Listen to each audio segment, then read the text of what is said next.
Meteorologist Adam Klotz has been tracking Irma every step of the way and joins us now with an update. Adam, what's the latest?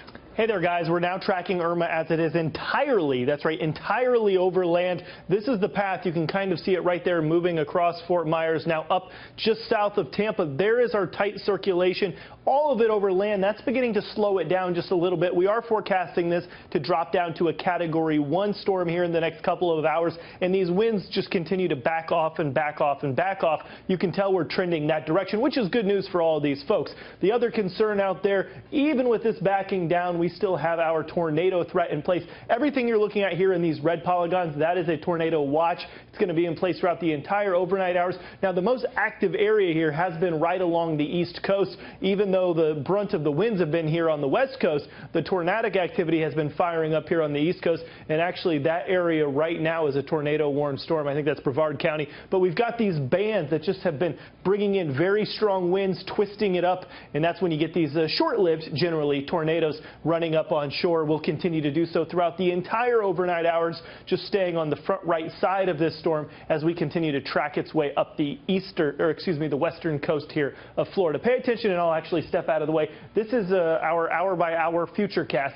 There's your time in the corner as we continue to watch this thing lift up, expecting it to move through the St. Pete, the Tampa area. It's really after midnight at this point, perhaps 1 o'clock, and then continuing to lift its way up the coast. Now, the heaviest rain, those initial bands, will continue to be way out in front of this, but the backside of this system is going to be just as important, because once you do this, the winds circulate this direction. Once you get on the south side of this storm, suddenly the winds are coming off the Gulf of Mexico back onto land. It can really start to grab all that water and push it up, and that's when you start to see a storm surge getting up to 5 or 10 feet in waves on top of that. So even if you're beginning to think, hey, this thing's going to pass by in the next couple of hours, that doesn't mean you're at the end of this event.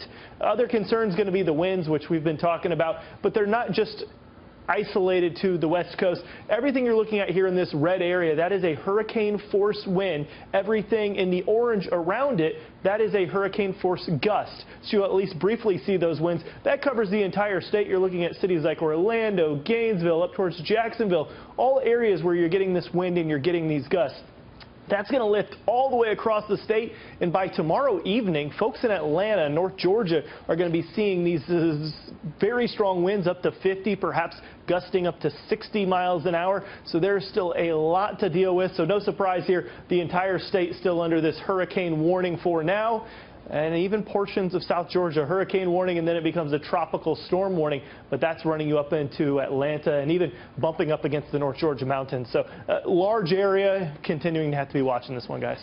Adam, every time something like this happens, we learn so much about atmospheric science. And you heard the boat captain in the last segment that we did talk about the fact that as the storm was moving in, that all the water went out and that his boat was sitting on sand. And other people in the Tampa area describing the same sort of thing, where as the storm approached, the water goes out. What is that phenomenon? Can you tell us about that?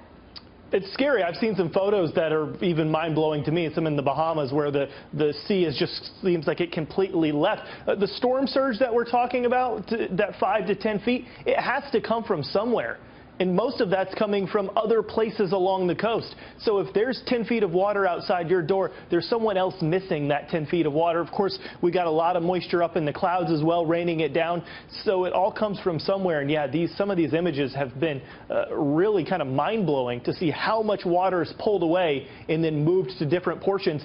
And if you've seen some of those photos, it means that water's on the way. That wall of water is still moving somewhere. Wow. Yep.